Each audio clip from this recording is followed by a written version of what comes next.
Hey guys, it's been quite a long time since I did an IRL video, so to say. I think the camera quality is a lot better. It's the first thing I think about. So I was debating whether or not I wanted to do this video sitting down, or if I wanted to walk around. I found this really nice cabin to record the video, as you can see in the back here, but it's actually really cold today because I'm recording this video around the same time I recorded the previous New Year's resolutions video last year, and it is Norway in January. It's very, very cold, so I think I'll pass, meaning that I'm not going to record there. Not pass as in pass away, which I would have done if I sat down there. Anyways, today I wanted to say goodbye to 2020, which has been probably one of the worst years so far. But, you know, it can only get better from here. I'm not jinxing that. So, I have some notes that I wanted to talk about. I wrote them down here. Even though my gloves are like touch gloves, they still don't really work when you try to touch the screen. As you can see, nothing really happens here. I started doing this thing where I just use my nose instead. And because I got face recognition to open it, it still works. That's fine.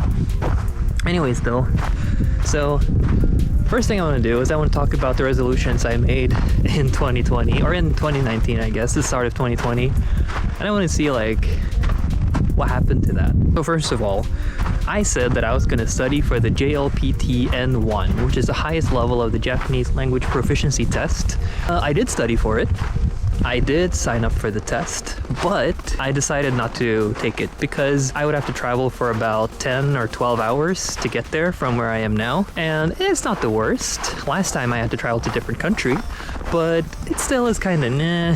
And Corona as well is kind of scary, you know. Let me just get back to the notes here. Okay, I decided not to do that. I got a refund though, totally fine. I'll try again next year. Next thing I said was I wanted to read more books. I'm just gonna be straight here and say that didn't happen.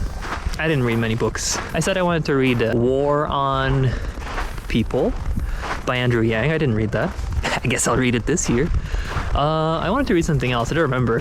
Gulag Archipelago. I didn't get to finish that either, so I'll probably reread that as well this year. I'll try at least. I said I'm going to go to the gym more to get more in shape. I did go to the gym a tiny bit, but the thing is, first of all, it wasn't that good. Second thing is when Corona happened, they closed down the gym, so I didn't get to go there after that, and that's kind of sad. But after some time though, gyms started opening up again, and I found another gym that's really nice, so I'm going there now. I've been going there for about a month now. I'm already noticing huge improvements in my overall physique and strength, so that's really good. Also in my 2020 video, or 2019 I guess, I said that I was gonna study more Korean, Russian, and Mandarin Chinese. I did study a bit of Mandarin. I did study a bit of Korean. I did not study as much Russian. Like when it comes to Korean, what helped me the most was that my neighbor was Korean, but she had graduated from the school here, so she had to move away. I have a couple Chinese friends, but we never really hung out that much. I really wish we did hang out more. And something that wasn't really a resolution in my video is I said that I'm also doing Twitch. It wasn't wrong, but I think I had done like 1 or 2 streams. It wasn't really that much. But when I said that, I had like, I don't know, 10 followers, 15, 20 followers, not very much. I kind of gave up on Twitch as well. Didn't really get into it.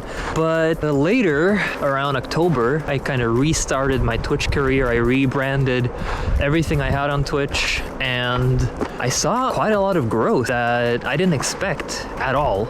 I got enough viewers to get to Twitch affiliate, which probably for a lot of affiliates and partners really doesn't mean much, but to me, as a random nobody, getting to Twitch affiliate was quite a big thing for me. And getting Twitch affiliate actually made me able to earn a tiny bit of money on Twitch, which I thought was really, really cool.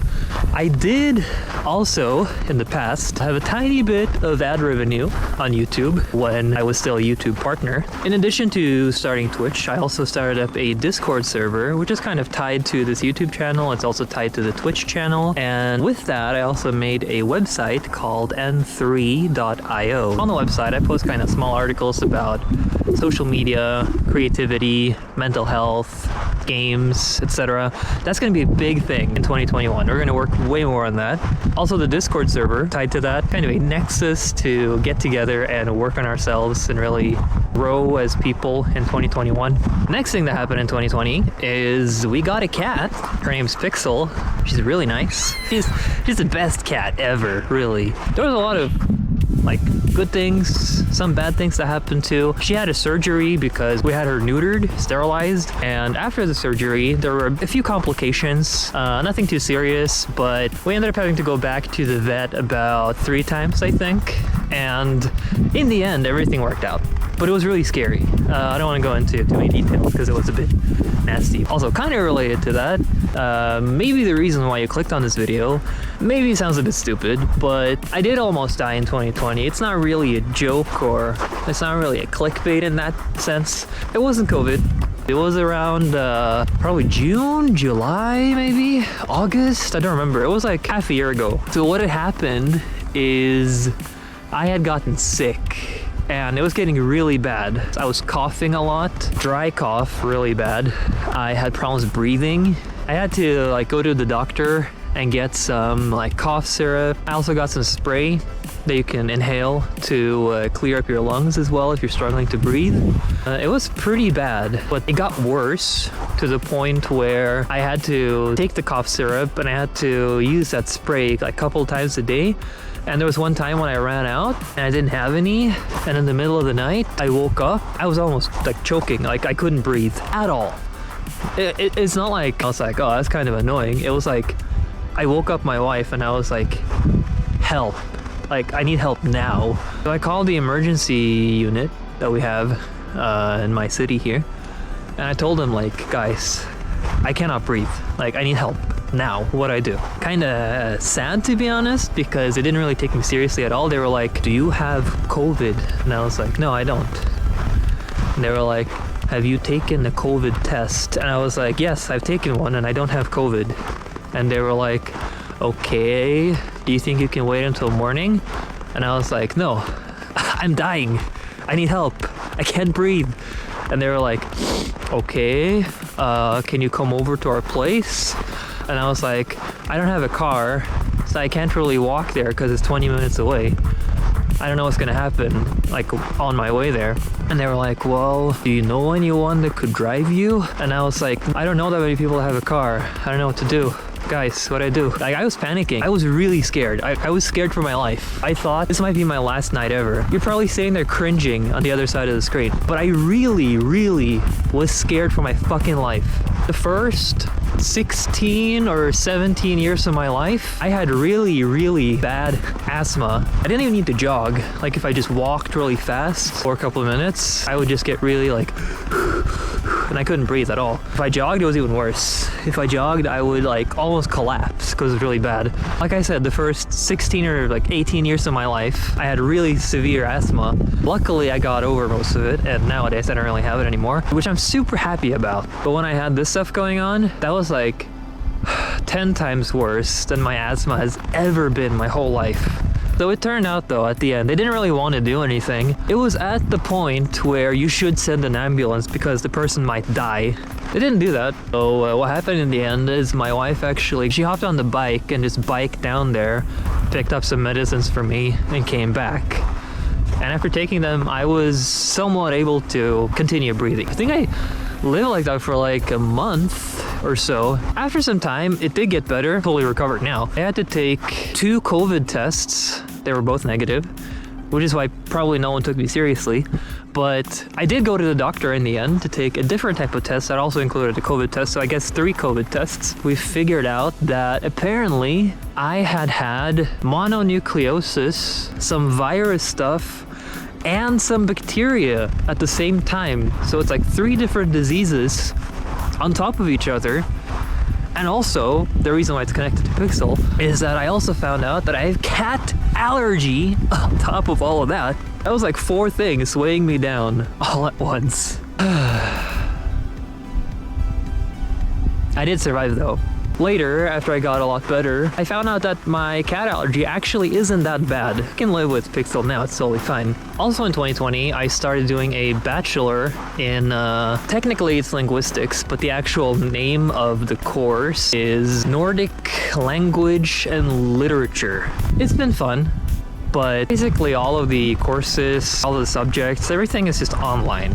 It's like, it's not Zoom, but it's like same shit. It's kind of like you're watching someone on Twitch, but you can't really comment because every time you comment, everyone watching, and there's like 100 people, they get like this, what up?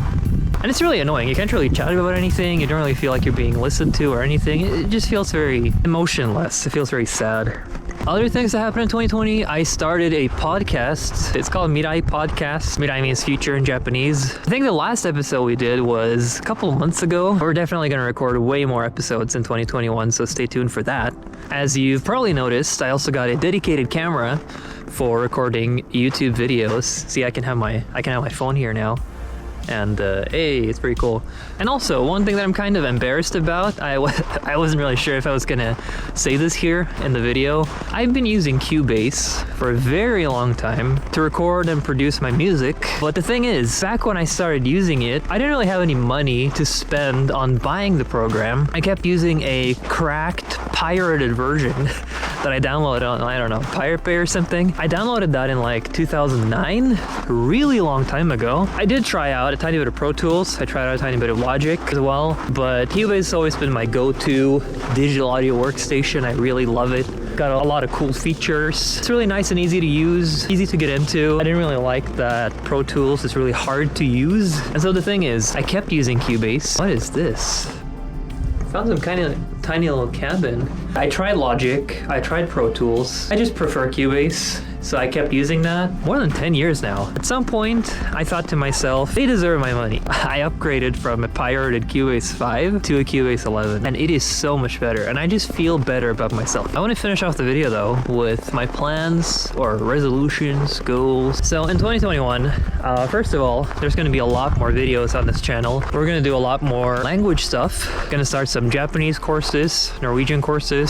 I'm thinking of maybe doing more videos in the gym as well, because I do have quite a big interest in working out, exercise, health, fitness, and all that stuff. In addition to YouTube, I'm going to do a lot more consistent streaming on Twitch. The people I've met on Twitch and the experiences I've had so far, they've been so good. I love that I can be live. There's this like interactivity that you just don't get on YouTube, and I love that. We're of course going to study more languages. That's also something we do on Twitch, by the way. Duolingo is a category on Twitch. One thing I like to do is just go on there, study some languages. I study like 20 languages on Duolingo. I'll put a link in the description. You can follow me. We can compare our language progress if you want. But one thing that's cool about Twitch is that you can stream yourself studying other languages, and other people can watch that, study with you, and you can make new friends and stuff. It's really nice. And I made a lot of new friends this year because of that. Also, I really want to thank you.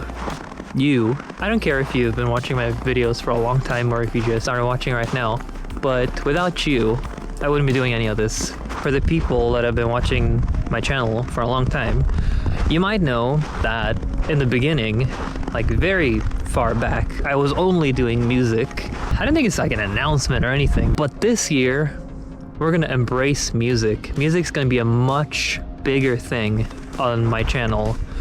And I plan to stream where we sit down to make music together, and everything of course is going to be DMCA free. I'm not going to put any sort of copyright on them.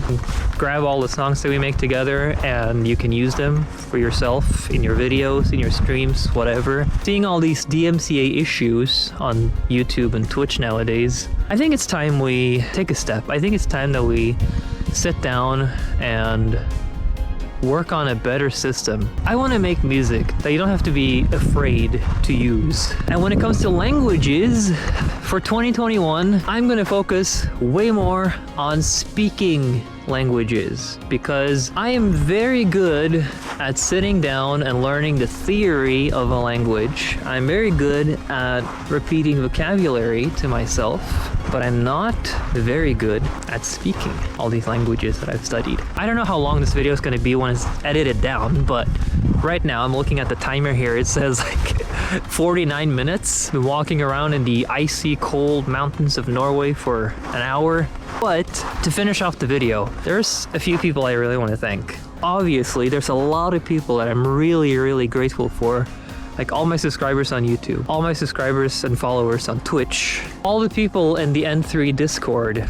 But most of all, those who deserve the biggest thanks are my wife for resuscitating me at death's door. And I want to thank Frosty, Crow, Caesar, and Caspin. Like I said, obviously, there's a lot of people that I'm really grateful to, but you guys, without you guys, we wouldn't be where we are today. Thank you so much for watching. Join the Discord, follow on Twitch, because Twitch is where most of the cool stuff will happen this year. And I'll see you in 2021. That was kind of cringy. I gotta get back home now, it's so cool.